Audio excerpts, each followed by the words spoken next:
What's up guys, Candy Floors here, and today felt like doing something a bit different.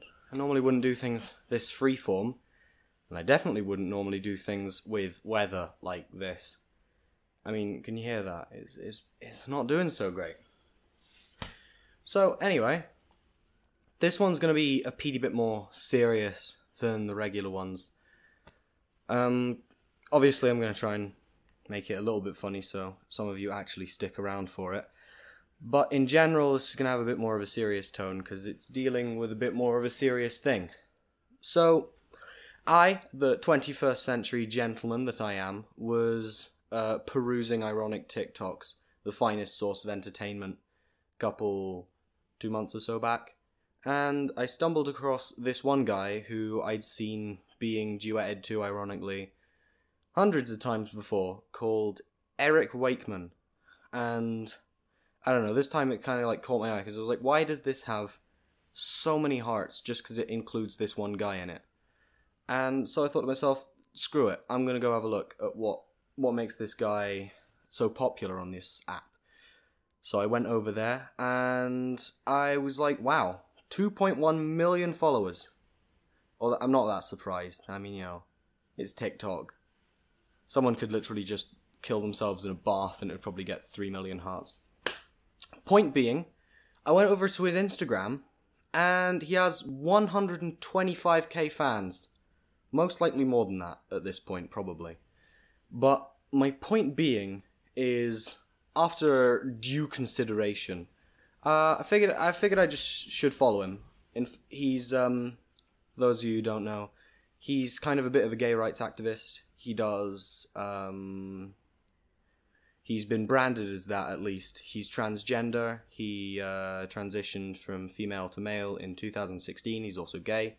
And so obviously a lot of people within the LGBT community, they look up to him. They think that's a person I can get behind. And that's probably why he has a significant following. But my point is, I've got a lot of friends in that community and I figured I'd follow him because I saw one of his stories and he does a lot of edit compilations and stuff, and I like editing. Why the hell else do I make these? So I figured drop him a follow. Now, if you were to go onto this guy's Instagram page, you would probably find a long list of identical selfies, each one exactly the same as the last. He doesn't make a massive amount of posts. Here we go, let's scroll down. Picture of him smoldering the camera. Picture of him smoldering the camera with makeup. Picture of him smoldering the camera while flashing up some gang signs. Picture of him smoldering up, literally. Picture of him smiling at the camera with his boyfriend. Smiling at the camera, topless. Smiling at the camera with a cap. Smiling at the camera with a blue t-shirt. Smiling at the camera with a blue t-shirt. Smiling at the camera with some random lass. Smiling at the camera, but this time he's put on a black and white filter. It's pretty unassuming stuff. No one looks at this and thinks to themselves, this man clearly needs to be dealt with. Not until you go on his story, at least. His story is a whole different animal altogether. And that's why I wanted to talk about him, because Eric Wakeham, for a gay rights activist, for someone who hundreds of thousands of people look up to, he's kind of bigoted. He's kind of discriminatory. Let me give you an example, okay? Before I actually bring up any of the evidence, I want to prove to you that I know who his audience is. Now, if we go back to December the 10th, I'm afraid I don't have a picture for this. He posted a story showing his analytics on his fans. And it showed on this little graph that approximately 80% of them were teenage girls. Varied about like 20% teenage boys. Now, I don't think you have to be Sherlock Holmes to understand that the vast majority of his fans are probably either in the LGBT community or somehow questioning their sexuality. Which would mean you would assume that if you were a semi-celebrity, someone who's branded a gay rights activist, you would be very inclusive. You would be very warm and open to all people in the LGBT community. But He's not. I hold in my hands a laptop with too many cables coming out of it. The Audacity program that's recording this. And also files. Because OBS exists, screen recordings exist, this stuff exists, Eric. This all started on January the 25th, when he decided to do one of those opinion stories things, where his fans would send him a topic and he would give his opinion on it. All well and good, nothing much. I glanced over at it, and some stuff started to come up, which was ever so slightly fishy. And here's where the fire starts. Comes up, first things first, something that's already quite controversial within the LGBT community. He asks about people being pansexual, and he replies with a pretty reserved face, "Personally, I just think it's bisexual." Now, if this was the only thing he posted, I don't think I'd have a problem with this. I think I would forget this, and I think I'd just leave it. I disagree with this. I think there is a huge difference, and I think that if you're an LGBT influencer, you should be aware that there's a difference, and even if that isn't your opinion, you should be able to accept this. But then he goes on to someone asks, people being gender fluid. And this is people who don't really identify as either gender because their dysphoria means they keep switching back and forth. So like water. You get it. And he says, again, I don't think it's real, but I don't mind as long as you're happy. Now this is a bit more sensitive. I personally do agree with this, actually. But I still feel that you shouldn't be sharing this blatantly on your main account story in front of hundreds of thousands of people, many of whom could identify as this. He says opinions on asexuals and demisexuals.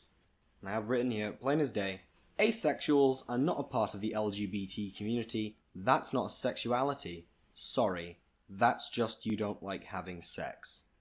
That was a verbatim quote from a gay rights activist. Someone who attends pride rallies. Someone who has hundreds of thousands of impressionable fans, many of whom could be asexual. Now, let's do the math on this one. Asexuality. Percentages. Approximately 1% of the population is asexual. So, let's be generous here, okay? I'm assuming that almost everyone who follows Eric Wakeham would be either questioning or part of the LGBT community. So by saying about 1% of the population is asexual, he's effectively just alienated and rejected about 1,250 young people. Innocent, teenage young people. He's just taken 1,000 of them, and he said to them, "You don't count. You don't count in my community. You do not belong in the same group that I do. And I don't think you exist." So, your boy, Eric Wakeham, has just told about 1,400 people that they don't count, that they don't belong in his group, and they can sod off. You what? You what? Below Eric's smiley, happy facade lies a very toxic personality who wants to exclude people from his group because he doesn't agree with their values. Now, you might be saying, that's valid. You can reject someone, but when this person is so clearly aware, when this person is so obviously aware of their status as someone that people look up to, as someone who ought to be accepting of everyone in the LGBT community, he's taken large portions of that group and just said, sod off, you can't be here, you don't count. And frankly, that seems like you're being a complete hypocrite.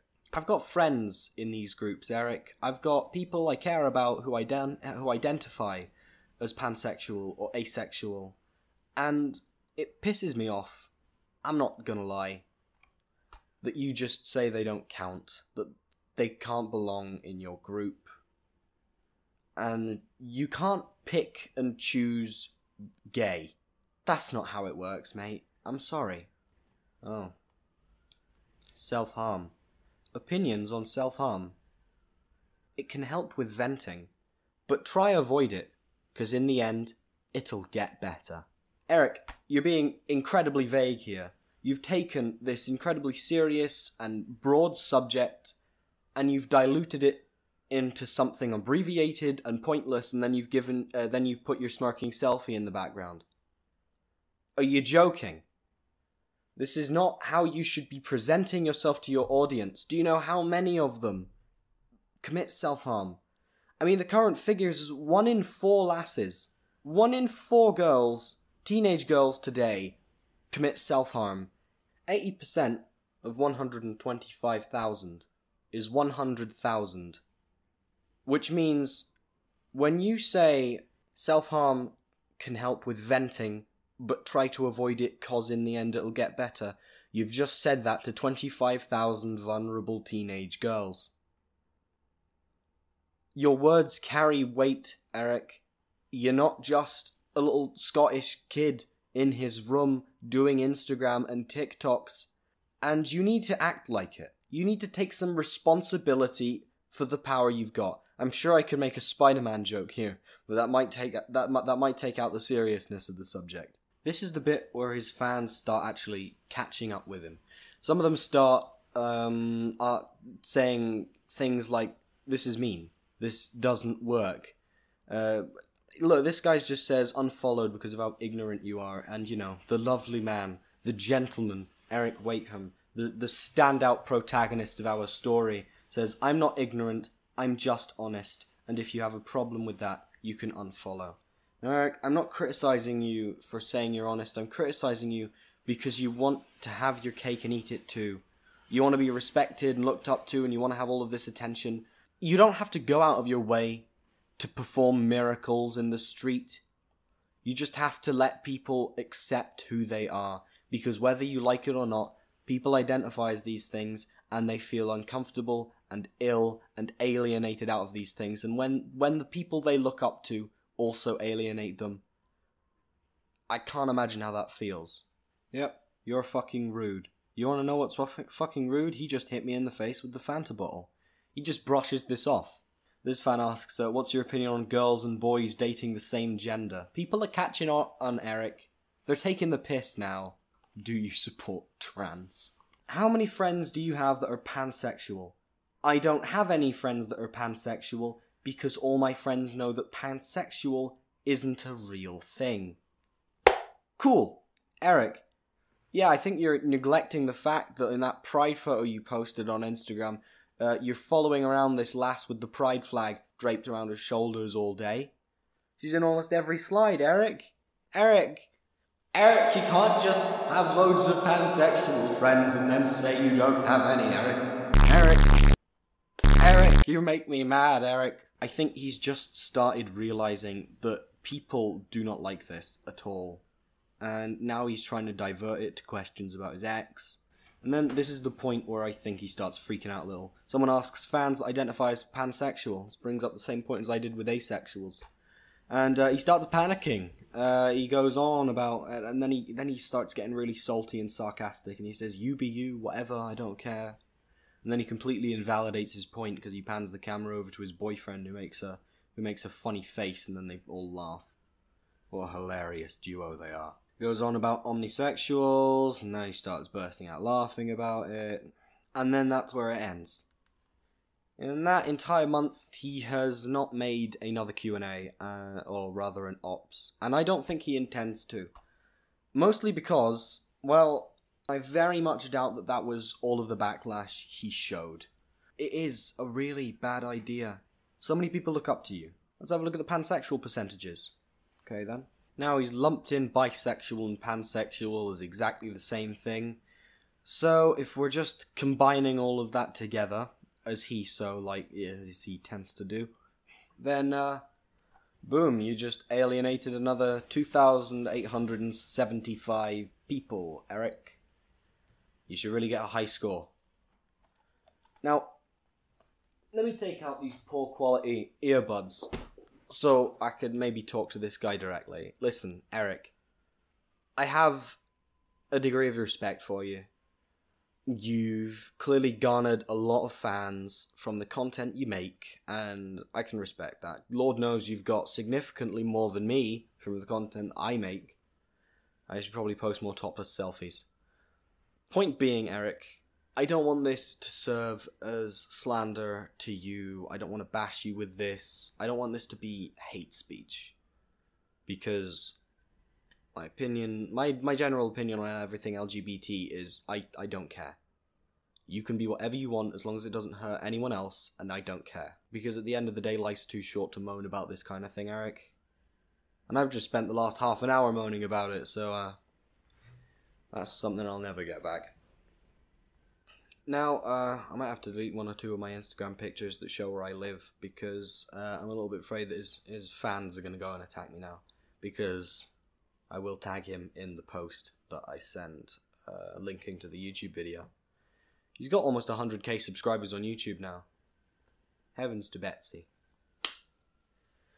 Well, thank you for tuning in to this exciting Candy Floors video. I'm sorry it was a bit bleak, a bit more bleak than usual, but I felt this was kind of important to talk about, because if I'm being honest, it annoys me. Make sure to subscribe for more Fortnite Let's Plays.